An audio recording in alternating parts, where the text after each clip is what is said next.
Hello, ഇന്ന് നമ്മൾ discuss ചെയ്യുന്നത് individual guidance and group guidance എന്ന ടോപ്പിക്കാണ്. ആ പേരിൽ നിന്ന് തന്നെ എവിഡൻ്റ് ആണ് ഇവിടെ എന്താണ് പറയുന്നതെന്ന്. ഗൈഡൻസ് അല്ലെങ്കിൽ കൗൺസിലിംഗ് എന്നുള്ള ഒരു വൈഡ് ടോപ്പിക്കിനെ നമ്മൾ രണ്ടായിട്ട് ഡിവൈഡ് ചെയ്യുന്നതാണ് ഇൻഡിവിജ്വൽ ഗൈഡൻസും ഗ്രൂപ്പ് ഗൈഡൻസും. ഒരു വ്യക്തിക്ക് അവൻ്റെ നീഡിനും റിക്വയർമെൻറ്റിനും അനുസരിച്ച് നമ്മൾ കൊടുക്കുന്ന ഒരു അസിസ്റ്റൻസ് അല്ലെങ്കിൽ ഒരു ഗൈഡൻസിനെ നമുക്ക് ഇൻഡിവിജ്വൽ ഗൈഡൻസ് എന്ന് വിളിക്കാം. ഇവിടെ പ്രൊഫഷണലി ട്രെയിൻഡ് ആയിട്ടുള്ള എക്സ്പീരിയൻസ്ഡ് ആയിട്ടുള്ള ഒരു പേഴ്സൺ ആയിരിക്കും കൗൺസിലിംഗ് പ്രൊവൈഡ് ചെയ്യുന്നത്. ഇദ്ദേഹത്തെ ഏത് നമുക്ക് കൗൺസിലർ എന്നോ ഇല്ലെങ്കിൽ ഗൈഡൻസ് മാസ്റ്റർ എന്നോ വിളിക്കാം. അപ്പോൾ യൂഷ്വലി എന്താണ് ഇൻഡിവിജ്വൽ ഗൈഡൻസ് നടക്കുന്നത്? ഒരു പ്രൊഫഷണൽ സെറ്റിങ്ങിൽ നിന്നുകൊണ്ട് കൗൺസിലറും കൗൺസിലിയും തമ്മിലുള്ള ഒരു ഇൻറ്ററാക്ഷൻ.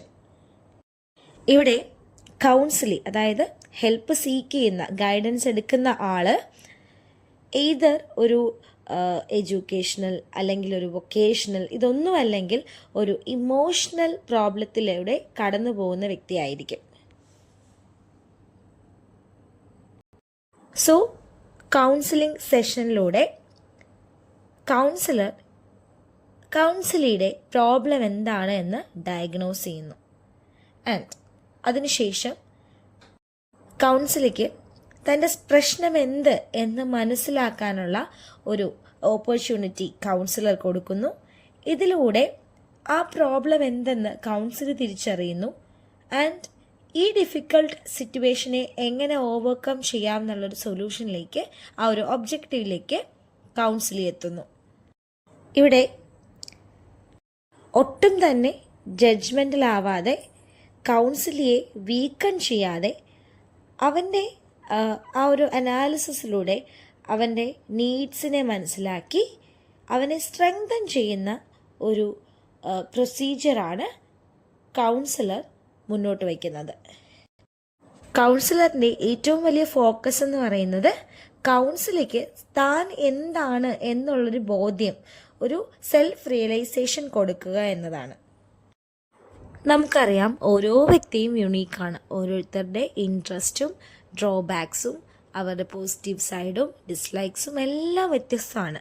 അപ്പോൾ ഇൻഡിവിജ്വൽ ഗൈഡൻസിൽ നമ്മൾ ഏറ്റവും അധികം കാണുന്നൊരു കാര്യം എന്ന് പറയുന്നത് ഇവിടെ ഓരോ ഗൈഡൻസും ഓരോ വ്യക്തിയുടെ നീഡിനനുസരിച്ച് മാറിക്കൊണ്ടേയിരിക്കും.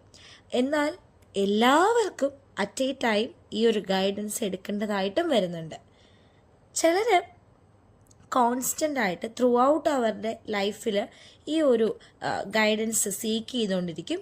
എന്നാൽ മറ്റു ചിലർ റെയർ ആയിട്ടുള്ള ഇൻ്റർവെൽസിൽ മാത്രമാണ് ഈ ഒരു ക്രൈസിസിലൂടെ മുന്നോട്ട് പോവുക. ഇപ്പോൾ നമ്മുടെ സ്കൂളിലേക്ക് വരുമ്പോഴും എല്ലാ കുട്ടികൾക്കും നമ്മൾ ഗൈഡൻസ് കൊടുക്കേണ്ടതായിട്ടുണ്ട്. പക്ഷേ അതിൻ്റെ ഡിഗ്രി മാറിക്കൊണ്ടിരിക്കും. ചിലർക്ക് ഒരു ഹയർ ഡിഗ്രിയിലുള്ള ഗൈഡൻസ് ആയിരിക്കും വേണ്ടത്, ചിലർക്ക് ഒരു ലോ ഡിഗ്രിയിലുള്ള ഗൈഡൻസ് ആയിരിക്കും വേണ്ടത്.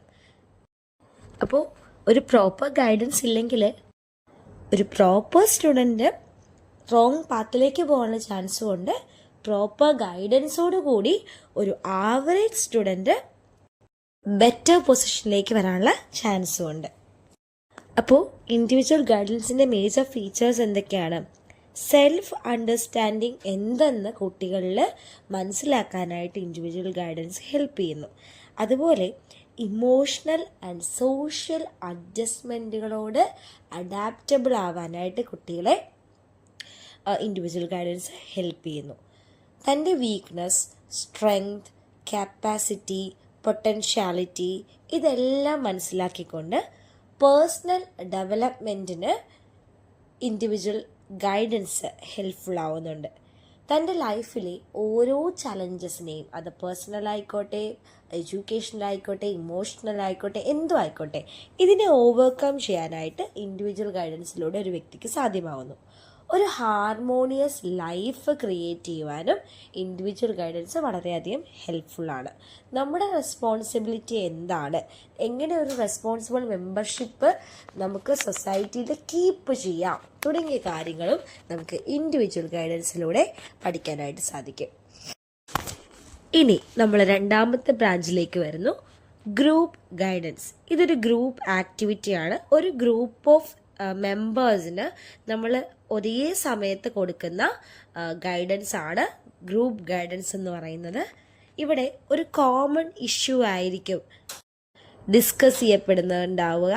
ആൻഡ് കുട്ടികൾക്ക് ഈ പ്രശ്നത്തിനോടുള്ള അഡ്ജസ്റ്റ്മെൻറ്റ് ഈസിയർ ആക്കുക എന്നതാണ് ഗ്രൂപ്പ് ഗൈഡൻസ് കൊണ്ട് മെയിൻലി ഉദ്ദേശിക്കുന്നത്. ഒരു ഗ്രൂപ്പ് സെറ്റിങ്ങിലായിരിക്കും ഗ്രൂപ്പ് ഗൈഡൻസ് ഒക്വയർ ചെയ്യുക. ആൻഡ് ഒന്നോ അതിലധികമോ ഗൈഡൻസ് മാസ്റ്റേഴ്സ് കുട്ടികളെ എൻകൗണ്ടർ ചെയ്യുന്ന ഒരു പ്രോസസ്സ് കൂടിയാണിത്. മെയിൻലി നമുക്ക് 2 ടൈപ്പ് ഓഫ് ഗ്രൂപ്പ് ഗൈഡൻസ് ആണ് ഉള്ളത്. First one, orientational group guidance. ഒരു പ്രോബ്ലം സിറ്റുവേഷനെ കുറിച്ച് കുട്ടികളെ മനസ്സിലാക്കുക, അവിടെ എന്തൊക്കെ ഓപ്ഷൻസ് ആണ് നമുക്ക് പോസിബിൾ ആയിട്ടുള്ളത്, എന്ത് സ്റ്റെപ്പാണ് കുട്ടികൾ അടുത്തതായിട്ട് എടുക്കേണ്ടത് തുടങ്ങിയ കാര്യങ്ങളാണ് ഓറിയന്റേഷണൽ ഗ്രൂപ്പ് ഗൈഡൻസിൽ പറയുകയുണ്ടാവുക. ഫോർ എക്സാമ്പിൾ, നമ്മൾ സ്കൂൾസിൽ കുട്ടികൾക്ക് കോളേജ് അഡ്മിഷൻ പ്രൊസീജിയേഴ്സിനെ കുറിച്ച് പറഞ്ഞു കൊടുക്കുന്ന കാര്യങ്ങൾ, അല്ലെങ്കിൽ അഡ്മിഷന് എന്തൊക്കെ റിക്വയർമെൻറ്റ്സ് ആണ്, എന്തൊക്കെ എബിലിറ്റീസ് ആണ് ഉള്ളത് തുടങ്ങിയ കാര്യങ്ങളെല്ലാം ഒരു ഗ്രൂപ്പ് ഓഫ് കുട്ടികൾക്ക് നമ്മൾ ഒരേ ടൈം പറഞ്ഞു കൊടുക്കുമ്പോൾ അതൊരു ഓറിയന്റേഷണൽ ഗ്രൂപ്പ് ഗൈഡൻസ് ആയി. ഒരു ന്യൂ എൻവയോൺമെൻറ്റിലേക്ക് കുട്ടികൾ കടക്കുന്ന സമയത്ത് അവർക്ക് ഏറ്റവും അധികം പ്രൊവൈഡ് ചെയ്യാൻ പറ്റുന്ന ഒന്നാണ് ഓറിയന്റേഷണൽ ഗ്രൂപ്പ് ഗൈഡൻസ്. രണ്ടാമത്തത് തെറാപ്യൂട്ടിക് ഗ്രൂപ്പ് ഗൈഡൻസ്. ഇതൊരു കൈൻഡ് ഓഫ് ട്രീറ്റ്മെൻ്റ് ആണ്. ഒരു ഗ്രൂപ്പ് ഓഫ് കുട്ടികൾ ഒരു കോമൺ പ്രോബ്ലം അനുഭവിക്കുന്നുണ്ടെങ്കിൽ അത് ഹീൽ ചെയ്യാനായിട്ട് അവരെ ഹെൽപ്പ് ചെയ്യുന്ന ഒന്നാണ് തെറാപ്യൂട്ടിക് ഗ്രൂപ്പ് ഗൈഡൻസ് എന്ന് പറയുന്നത്.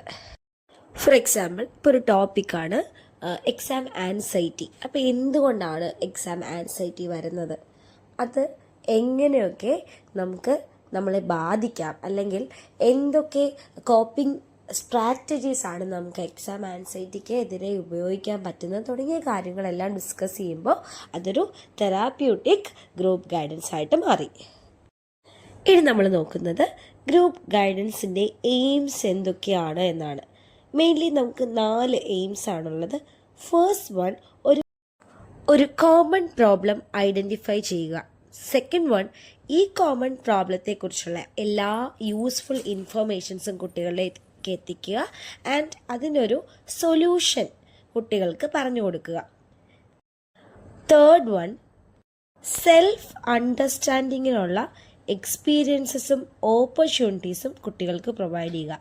ലാസ്റ്റ് വൺ, ഇൻഡിവിജ്വൽ കൗൺസിലിങ്ങിനുള്ള ഒരു ഫൗണ്ടേഷനായിട്ട് നമുക്ക് ഗ്രൂപ്പ് ഗൈഡൻസിനെ കാണാനായിട്ട് സാധിക്കും. ഇനി നമ്മൾ നോക്കുന്നത് ഗ്രൂപ്പ് ഗൈഡൻസിൻ്റെ അഡ്വാൻറ്റേജസ് എന്തൊക്കെയാണ് എന്നാണ്. ഗ്രൂപ്പ് ഗൈഡൻസ് വളരെയധികം എഫിഷ്യൻ്റ് ആണ്. നമുക്ക് ഒരു കാര്യം കുട്ടികളിലേക്ക് വളരെ എളുപ്പത്തിൽ കൊണ്ട് എത്തിക്കാൻ പറ്റുന്ന ഒന്നാണ് ഗ്രൂപ്പ് ഗൈഡൻസ് എന്ന് പറയുന്നത്.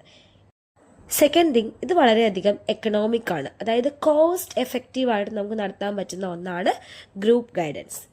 തേർഡ് വൺ, കുട്ടികളുമായിട്ട് ഒരു ബെറ്റർ കോണ്ടാക്റ്റ് കീപ്പ് ചെയ്യാൻ പറ്റുന്ന ഒരു മാർഗമാണ് ഗ്രൂപ്പ് ഗൈഡൻസ് എന്ന് പറയുന്നത്. അതുപോലെ തന്നെ ഒരു കോമൺ പ്രോബ്ലം, അത് ചിലപ്പോൾ നമ്മൾ പറയുന്നുണ്ടാവില്ല നമുക്ക് ആ പ്രശ്നം ഉണ്ടെന്ന്. അപ്പോൾ ഇത്തരത്തിലുള്ളൊരു കോമൺ ഇഷ്യൂ ഐഡൻറ്റിഫൈ ചെയ്യാനും അത് ഡിസ്കസ് ചെയ്യാനുമായിട്ടുള്ളൊരു ഓപ്പർച്യൂണിറ്റിയാണ് ഗ്രൂപ്പ് ഗൈഡൻസ് എന്ന് പറയുന്നത്. അതുപോലെ കുട്ടികളുടെ ആറ്റിറ്റ്യൂഡും ബിഹേവിയറും ഇംപ്രൂവ് ചെയ്യാനായിട്ട് നമുക്ക് ഗ്രൂപ്പ് ഗൈഡൻസ് യൂസ് ചെയ്യാം. ഒരു ഗ്രൂപ്പിനിടയിലുള്ള പ്രശ്നത്തെക്കുറിച്ചുള്ളൊരു കളക്റ്റീവ് ജഡ്ജ്മെൻറ്റ് ഈസിലി നമുക്ക് ഗ്രൂപ്പ് ഗൈഡൻസിലൂടെ എടുക്കാനായിട്ട് സാധിക്കും. ഒരു അൺറെക്കഗ്നൈസ്ഡ് പ്രശ്നം അല്ലെങ്കിൽ ഒരു അൺറെക്കഗ്നൈസ്ഡ് നീഡ്സിനെ കുറിച്ച് ഒരു അവയർനെസ് ക്രിയേറ്റ് ചെയ്യാനായിട്ട് നമുക്ക് പറ്റുന്ന ഏറ്റവും നല്ല വഴിയാണ് ഗ്രൂപ്പ് ഗൈഡൻസ് എന്ന് പറയുന്നത്. അതുപോലെ തന്നെ ഇത് ലെസ് ടൈം കൺസ്യൂമിംഗ് ആണ്. ഒരു ഗ്രൂപ്പ് ഓഫ് ആളുകളെ അറ്റ് എ ടൈം നമുക്ക് ഡീൽ ചെയ്യാൻ പറ്റുന്നുണ്ട്. കുട്ടികൾക്കിടയിൽ ഒരു സെൻസ് ഓഫ് ബിലോങ്ങിങ്നെസ് കൊണ്ടുവരാനായിട്ട് നമുക്ക് ഗ്രൂപ്പ് ഗൈഡൻസ് യൂസ് ചെയ്യാം. കളക്റ്റീവ് പ്രോബ്ലം സോൾവിങ്ങിനുള്ളൊരു എഫക്റ്റീവ് വേ ആണ് ഗ്രൂപ്പ് ഗൈഡൻസ്. മ്യൂച്വൽ സപ്പോർട്ടും അക്സെപ്റ്റൻസും കുട്ടികളിൽ കൊണ്ടുവരാനായിട്ട് നമുക്കിത് യൂസ് ചെയ്യാം. അതുപോലെ തന്നെ പിയർ ലേണിങ്ങിന് ഏറ്റവും അധികം പോസിബിലിറ്റീസ് ഉള്ള ഒരു കാര്യം കൂടിയാണ് ഗ്രൂപ്പ് ഗൈഡൻസ്. താങ്ക്